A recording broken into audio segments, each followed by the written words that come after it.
velkommen til onsdagens udgave af Natholdet. Jeg hedder Anders Breinholtz. Og jeg har et spørgsmål. Har din aften heller ikke helt været, som den plejer at være på en onsdag aften? Nej, vel? Vi sender lidt senere, end vi normalt gør, men ud over det, så er det som om, der mangler noget. Ja, du har fuldstændig ret. Det, der manglede, det er Kaos i Skagen. Om onsdagen, lige i Natholdet, plejer Kaos i Skagen at sende. Men ikke i aften.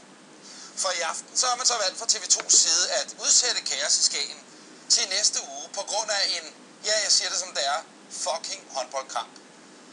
Og EM-kvalifikationskamp mellem Danmark og Slovakiet. Det betyder så, at vi må vente i en hel uge med at finde ud af, hvor meget kaos der nu er i Skagen i denne her uge. Vi kan jo ikke vente for helvede.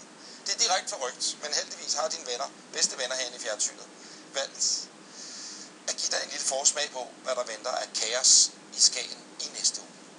Og det er den også for kompagnichef Ole, som efter en travl trafiktjans samler sit kompagni til debriefing. Godt. Det ser rigtig fornuftigt ud. Det er faktisk ikke ret mange biler, vi har holdt ude på de to andre parkeringspladser.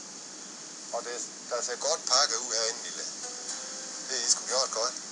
Birgit, hun laver kaffe til at suge kompagniet, hvis der er nogen, der har lyst til det. Kaos her på programchef Kjeld Reinicke, programdirektør Palle Strøm og administrerende direktør Merete Eldrups og alle andre, der bestemmer noget på TV2's vegne, vil jeg gerne beklage, at vi pinte jer igennem endnu en kvindehåndboldsligegyldig kamp nummer 1 milliard her på TV2.